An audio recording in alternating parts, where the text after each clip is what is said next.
प्रिय देशवासियों, नमस्कार। हम सभी ने बीते दिनों में देश का सामर्थ्य और उसका संयम दोनों देखा है। मैं सबसे पहले भारत की पराक्रमी सेनाओं को, सशस्त्र बलों को, हमारी खुफिया एजेंसियों को, हमारे वैज्ञानिकों को, हर भारतवासी की तरफ से सैल्यूट करता हूं। हमारे वीर सैनिकों ने ऑपरेशन सिंदूर के लक्ष्यों की प्राप्ति के लिए असीम शौर्य का प्रदर्शन किया। मैं उनकी वीरता को, उनके साहस को, उनके पराक्रम को आज समर्पित करता हूं हमारे देश की हर माता को, देश की हर बहन को और देश की हर बेटी को ये पराक्रम समर्पित करता हूं। साथियों, 22 अप्रैल को पहलगाम में आतंकवादियों ने जो बर्बरता दिखाई थी, उसने देश और दुनिया को झकझोर दिया था। छुट्टियां मना रहे निर्दोष मासूम नागरिकों को धर्म पूछकर उनके परिवार के सामने, उनके बच्चों के सामने बेरहमी से मार डालना, यह आतंक का बहुत विभत्स चेहरा था, क्रूरता थी। यह देश के सद्भाव को तोड़ने की घिनौनी कोशिश भी थी। मेरे लिए व्यक्तिगत रूप से यह पीड़ा बहुत बड़ी थी। इस आतंकी हमले के बाद सारा राष्ट्र, हर नागरिक, हर समाज, हर वर्ग, हर राजनीतिक दल एक स्वर में आतंक के खिलाफ कड़ी कार्रवाई के लिए उठ खड़ा हुआ। हमने आतंकवादियों को मिट्टी में मिलाने के लिए भारत की सेनाओं को पूरी छूट दे दी और आज हर आतंकी, आतंक का हर संगठन जान चुका है कि हमारी बहनों बेटियों के माथे से सिंदूर हटाने का अंजाम क्या होता है। साथियों, ऑपरेशन सिंदूर ये सिर्फ नाम नहीं है, ये देश के कोटि कोटि लोगों की भावनाओं का प्रतिबिंब है। ऑपरेशन सिंदूर न्याय की अखंड प्रतिज्ञा है। 6 मई की देर रात, 7 मई की सुबह पूरी दुनिया ने इस प्रतिज्ञा को परिणाम में बदलते देखा है। भारत की सेनाओं ने पाकिस्तान में आतंक के ठिकानों पर, उनके ट्रेनिंग सेंटर्स पर सटीक प्रहार किया। आतंकियों ने सपने में भी नहीं सोचा था कि भारत इतना बड़ा फैसला ले सकता है। लेकिन जब देश एकजुट होता है, नेशन फर्स्ट की भावना से भरा होता है, राष्ट्र सर्वोपरि होता है, तो फौलादी फैसले लिए जाते हैं, परिणाम लाकर दिखाए जाते हैं। जब पाकिस्तान में आतंक के अड्डों पर भारत की मिसाइलों ने हमला बोला, भारत के ड्रोन्स ने हमला बोला, तो आतंकी संगठनों की इमारतें ही नहीं बल्कि उनका हौसला भी थर्रा गया। बहावलपुर और मुरिद के जैसे आतंकी ठिकाने एक प्रकार से ग्लोबल टेररिज्म की यूनिवर्सिटी रही है। दुनिया में कहीं पर भी जो बड़े आतंकी हमले हुए हैं, चाहे 9/11 हो, चाहे लंदन ट्यूब बॉम्बिंग हो, या भारत में दशकों से जो बड़े बड़े आतंकी हमले हुए हैं, उन सब के तार कहीं ना कहीं आतंक के इन्हीं ठिकानों से जुड़ते रहे हैं। आतंकियों ने हमारी बहनों का सिंदूर उजाड़ा था, इसलिए भारत ने आतंक के ये हेडक्वार्टर्स उजाड़ दिए। भारत के इन हमलों में 100 से अधिक खूंखार आतंकवादियों को मौत के घाट उतारा गया है। आतंक के बहुत सारे आका बीते 2.5-3 दशकों से खुलेआम पाकिस्तान में घूम रहे थे, जो भारत के खिलाफ साजिशें करते थे। उन्हें भारत ने एक झटके में खत्म कर दिया। साथियों, भारत की इस कार्रवाई से पाकिस्तान घोर निराशा में गिर गया था, हताशा में गिर गया था, बौखला गया था। और इसी बौखलाहट में उसने एक और दुस्साहस किया। आतंक पर भारत की कार्रवाई का साथ देने के बजाय पाकिस्तान ने भारत पर ही हमला करना शुरू कर दिया।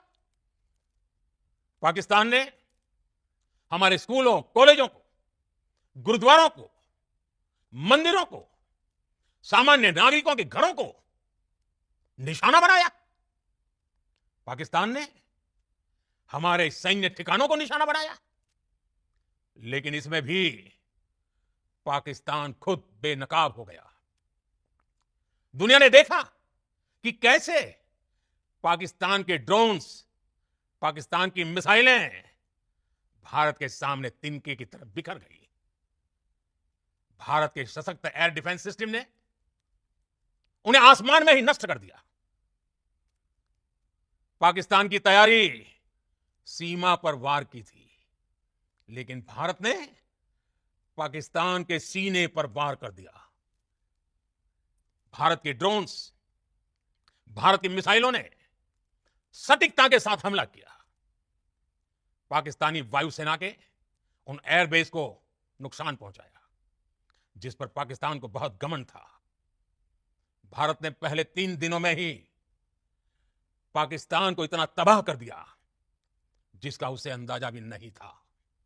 इसलिए भारत की आक्रामक कार्रवाई के बाद पाकिस्तान बचने के रास्ते खोजने लगा। पाकिस्तान दुनिया भर में तनाव कम करने के लिए गुहार लगा रहा था, और बुरी तरह पीटने के बाद इसी मजबूरी में 10 मई की दोपहर को पाकिस्तानी सेना ने हमारे डीजीएमओ को संपर्क किया। तब तक हम आतंकवाद के इंफ्रास्ट्रक्चर को बड़े पैमाने पर तबाह कर चुके थे। आतंकियों को मौत के घाट उतार दिया गया था। पाकिस्तान के सीने में बसाए गए आतंक के अड्डों को हमने खंडहर बना दिया था। इसलिए जब पाकिस्तान की तरफ से गुहार लगाई गई, पाकिस्तान की तरफ से जब यह कहा गया कि उसकी ओर से आगे कोई आतंकी गतिविधि और सैन्य दुस्साहस नहीं दिखाया जाएगा, तो भारत ने भी उस पर विचार किया।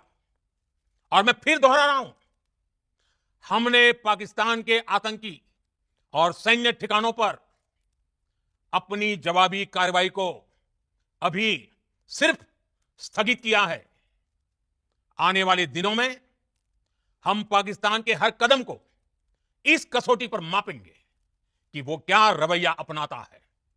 साथियों, भारत की तीनों सेनाएं, हमारी एयरफोर्स, हमारी आर्मी और हमारी नेवी, हमारी border security force BSF, Bharat के अर्धसैनिक बल लगातार अलर्ट पर है।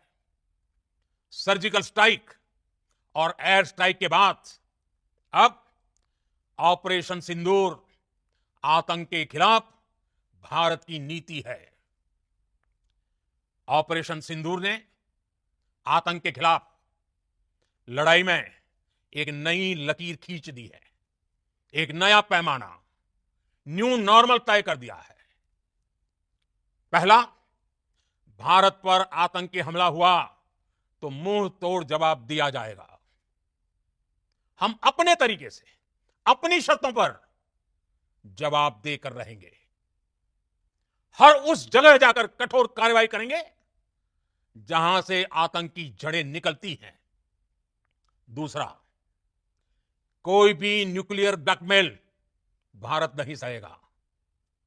न्यूक्लियर ब्लैकमेल की आड़ में पनप रहे आतंकी ठिकानों पर भारत सटीक और निर्णायक प्रहार करेगा। तीसरा, हम आतंक की सरपरस्त सरकार और आतंक के आकाओं को अलग अलग नहीं देखेंगे। ऑपरेशन सिंदूर के दौरान दुनिया ने पाकिस्तान का वो घिनौना सच फिर देखा है, जब मारे गए आतंकियों को विदाई देने पाकिस्तानी सेना के बड़े बड़े अफसर उमड़ पड़े। स्टेट स्पॉन्सर्ड टेररिज्म का यह बहुत बड़ा सबूत है। हम भारत और अपने नागरिकों को किसी भी खतरे से बचाने के लिए लगातार निर्णायक कदम उठाते रहेंगे। साथियों, युद्ध के मैदान पर हमने हर बार पाकिस्तान को धूल चटाई है और इस बार ऑपरेशन सिंदूर ने नया आयाम जोड़ा है।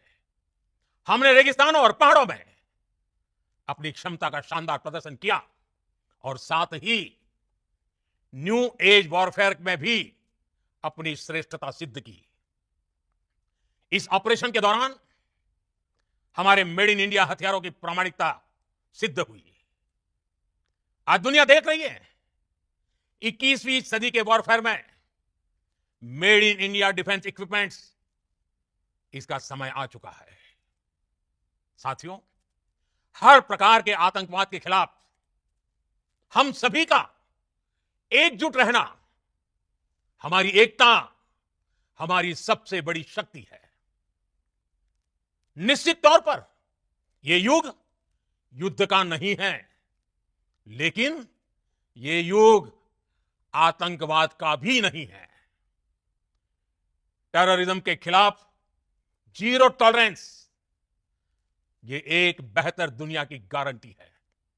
साथियों, पाकिस्तानी फौज, पाकिस्तान की सरकार जिस तरह आतंकवाद को खाद पानी दे रहे हैं, वो एक दिन पाकिस्तान को ही समाप्त कर देगा।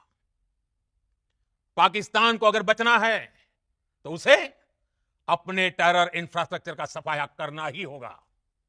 इसके अलावा शांति का कोई रास्ता नहीं है। भारत का मत एकदम स्पष्ट है। टेरर और टॉक एक साथ नहीं हो सकते। टेरर और ट्रेड एक साथ नहीं चल सकते और पानी और खून भी एक साथ नहीं बह सकता। मैं आज विश्व समुदाय को भी कहूंगा, हमारी घोषित नीति रही है, अगर पाकिस्तान से बात होगी तो टेररिज्म पर ही होगी। अगर पाकिस्तान से बात होगी तो पाक ऑक्युपाइड कश्मीर पीओके उस पर ही होगी। प्रिय देशवासियों, आज बुद्ध पूर्णिमा है। भगवान बुद्ध ने हमें शांति का रास्ता दिखाया है। शांति का मार्ग भी शक्ति से होकर जाता है। मानवता शांति और समृद्धि की तरफ बढ़े, हर भारतीय शांति से जी सके, विकसित भारत के सपने को पूरा कर सके, इसके लिए भारत का शक्तिशाली होना बहुत जरूरी है। और आवश्यकता पड़ने पर इस शक्ति का इस्तेमाल भी जरूरी है। और पिछले कुछ दिनों में भारत ने यही किया है। मैं एक बार फिर भारत की सेना और सशस्त्र बलों को सैल्यूट करता हूं। हम भारतवासी के हौसले, हर भारतवासी का एकजुटता का शपथ, संकल्प, मैं उसे नमन करता हूं। बहुत बहुत धन्यवाद। भारत माता की जय। भारत माता की जय। भारत माता की जय।